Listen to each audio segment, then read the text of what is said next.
My good friend, Vice President Valdis Dombrovskis of the EU Commission,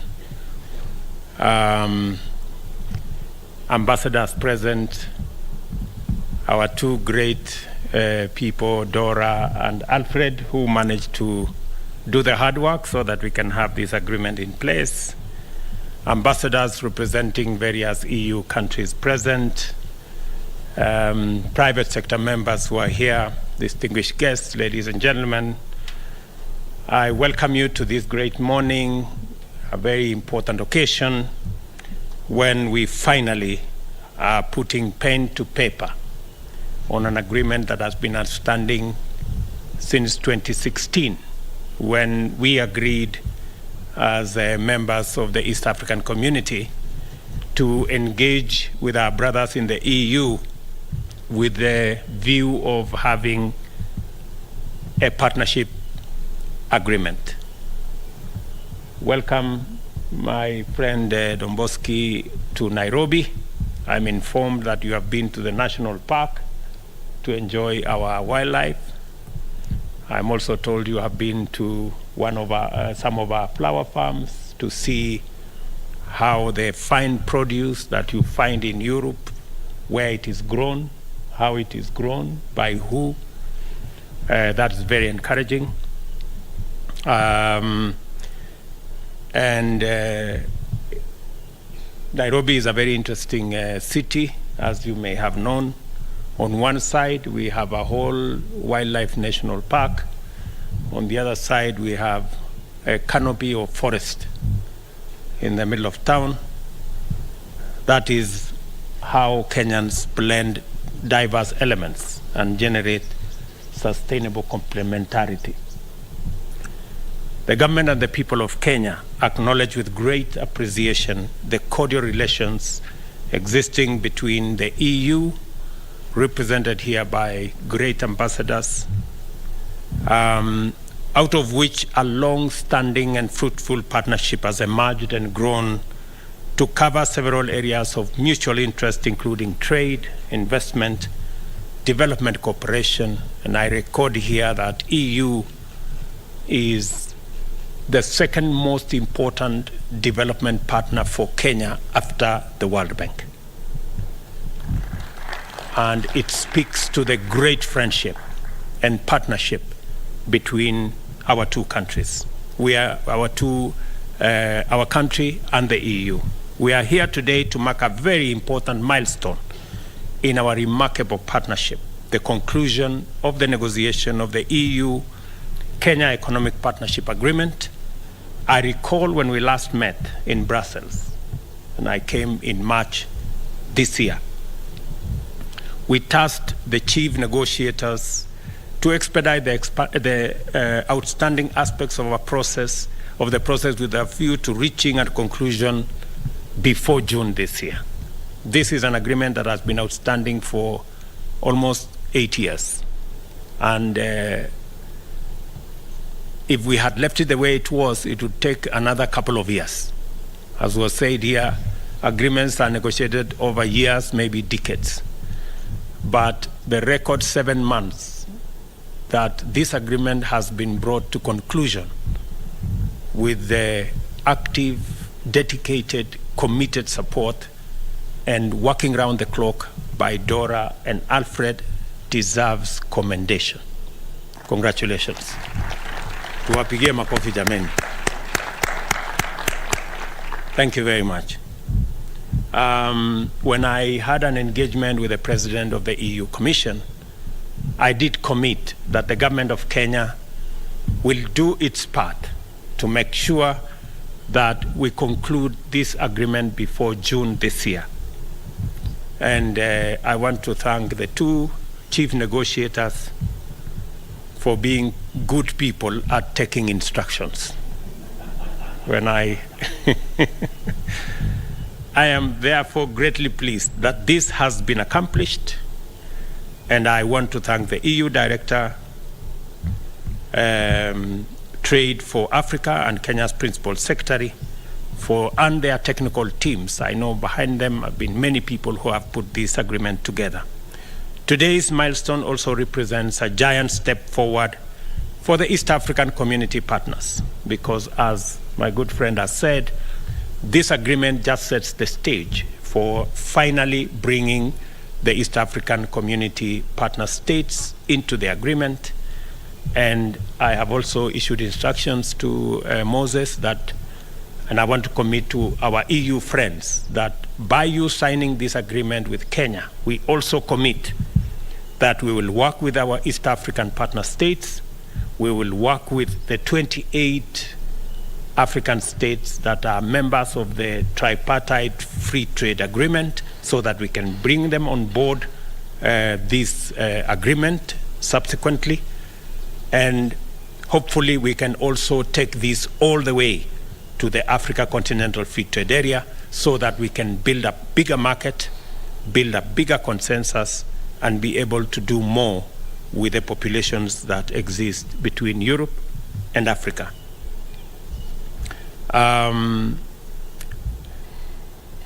This achievement also represents a fundamental deliverable under the EU-Kenya strategic dialogue, our mechanism for advancing our common strategic interests in trade, investment, peace, and security in our region, and the transition to green energy and the digital economy. It signals our long-term commitment to ensure that farmers, including those in the flour, coffee, tea, fish, peas, and the edible fruits and nuts sector, are assured of a predictable market.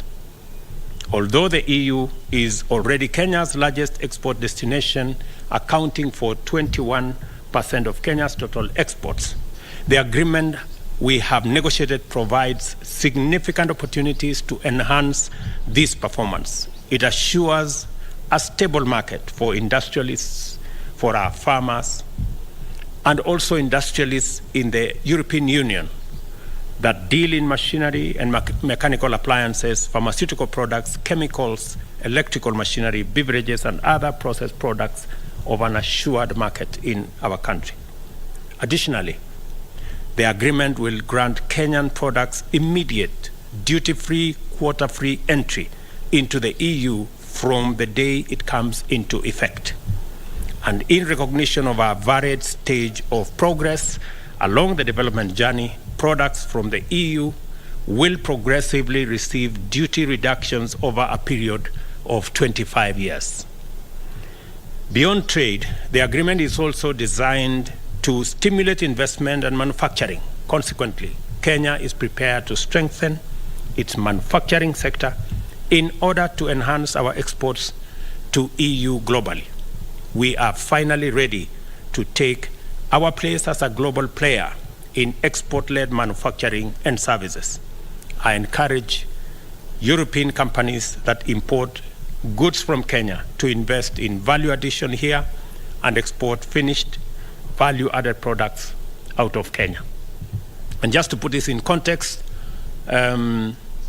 we are looking at it both two ways, that we will enhance our exports because we now have an assured, predictable market, but also we are negotiating because Kenya is now working on our manufacturing capacity, that most of the products that we export today, including our tea, including our coffee, we have to take them now through the process of value addition, processing, and manufacturing so that we can export finished products, we can derive more value, and we can put more money in our farmers' pockets.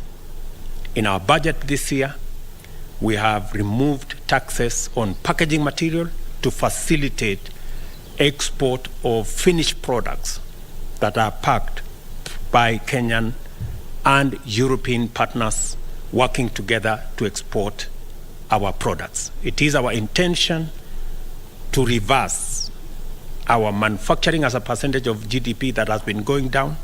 We now need to take it to 15% in the next 5 years and hopefully 20% by 2030. That commitment will be backstopped by this agreement. It gives us greater emphasis and opportunity for us to be able to do that. Additionally, it will also give us the opportunity to enhance our exports.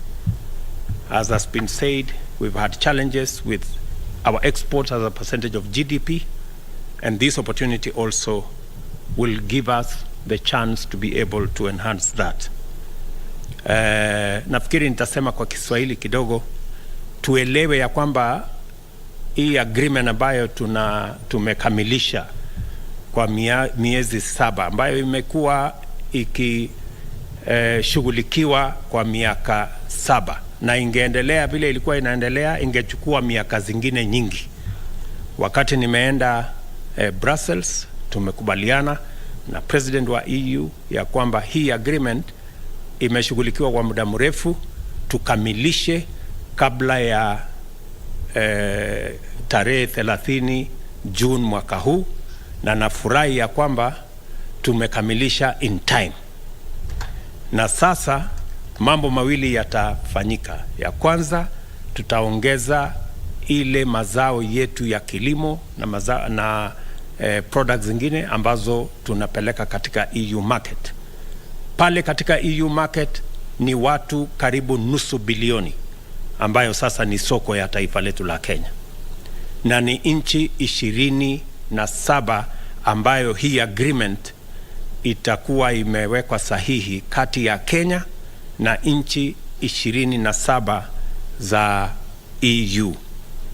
Na nia yetu ni kuhakikisha ya kwamba tunafungua soko kwa mazao yetu ya kilimo, kahawa, chai, mboga, maua na zile products zingine zote.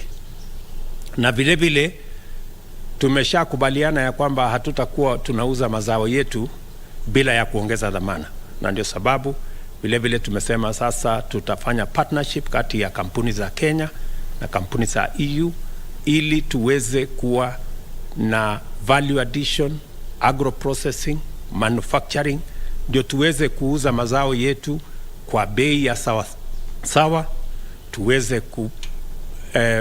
kufanya ajira kwa vijana wetu kupitia hiyo mpango ya value addition, na vile vile wakulima wapate mazao zaidi.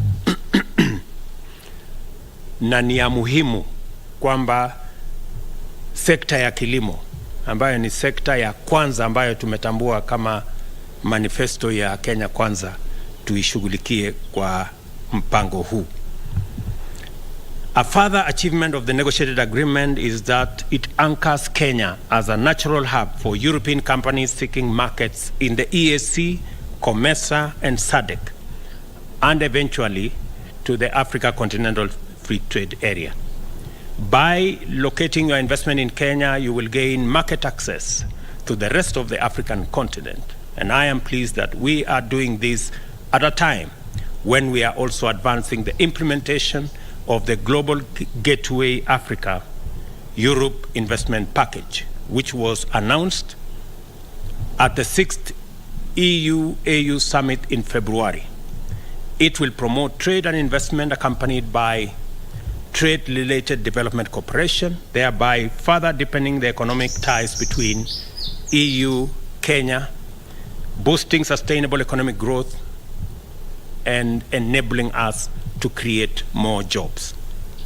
It will also provide new opportunities for Kenyan and European businesses, including those in the micro, small, and medium enterprise space. Even though the negotiations are now concluded, it is important to note that the chief negotiators will now lead their teams in finalizing the text and proceed to initiate the procedures that culminate in ratification and eventually entry into force of the agreement. I call upon them to move with speed, the same speed. Maybe you can accelerate a bit so that this agreement can be implemented beginning next year.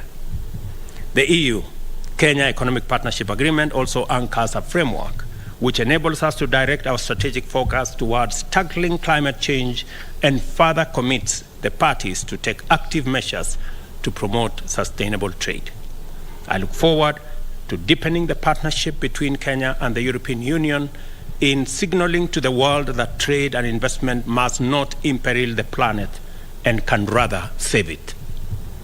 The agreement will facilitate the achievement of Kenya's ambition to transition to the green economy, and we will deepen trade and trade-related policy measures that will create a supportive business ecosystem for Kenyan firms to participate in sustainable global value chains. In addition, Kenya now has further impetus to tap into sustainable global value chains, invest in competitiveness for sustainable manufacture of high-value products, accelerate technology acquisition as well as innovation for product development, widen opportunities available in green finance and investment, and strengthen our framework for export trade, including recalibrating our foreign trade and commercial service sector to align it with emerging export opportunities. Under our bottom-up agenda for economic transformation, we are committed to enhance our manufacturing share as a percentage of GDP and also lift our exports to GDP ratio. This is the purpose of our flagship, the county aggregation and industrial parks, to be established in our 47 counties. And already 14 of those county aggregation and industrial parks have already been advertised. The others are on the way. And added on to the ecosystem we want to build around consolidating our products around our county aggregation and industrial parks, we are also establishing at least a market in each of our 290 counties and establishing a market in each of our municipalities in the country. In essence, we have an ecosystem of an extra 400 markets around Kenya that will be used for the consolidation of our products so that traceability, so that value addition, agro-processing can be brought into that ecosystem. And I want to thank the EU for agreeing to partner with us in that space of ensuring that we have an ecosystem that will support our farmers to aggregate their products so that we can engage in value addition, we can do processing, and we can export our products processed and create jobs locally. To facilitate the uptake of opportunities made available under the new agreement, the government remains committed to continuous implementation of the business climate reform agenda and to sustain our position as a continental leader in institutional evolution. For instance, you are aware of the steps we have taken to automate 7,000 government services. I think 5,000 will be complete by the end of this month, to make it much more easier for citizens to access government services and for investors and entrepreneurs to do business with Kenya. I want to thank EU again for the partnership we have in this space of ensuring that technology is centralized in the delivery of our trade and our government services. I therefore wish to call upon you to work with us to sustain our partnership and collaborate in proactively translating the opportunities unlocked by this agreement into tangible outcomes that actualize sustainable development. As I conclude, I wish to reiterate our commitment as the government of Kenya to continue collaborating with the EU and the private sector as we walk this journey towards building a stronger partnership. I look forward again to a conversation with the EU Parliament later this year on the big subject of what we can do together, sustainable agriculture, managing climate crisis that we have, and a candid discussion on a new partnership agreement around our international financing or financial architecture. We will be having that conversation later this week in Paris, and I look forward to an engagement in Brussels later this year. And I have already invited the EU Vice President to come for the Africa Climate Summit in September this year, so that we can consolidate our thoughts as a continent, share them with the rest of the globe as we go to the UN General Assembly and eventually to COP28. Thank you very much for coming for this great ceremony. Congratulations to all the good people all the hard-working people that have put this agreement that is in many pages together, and for allowing us, those who did the least, to take the credit. So thank you very much, and my very best wishes.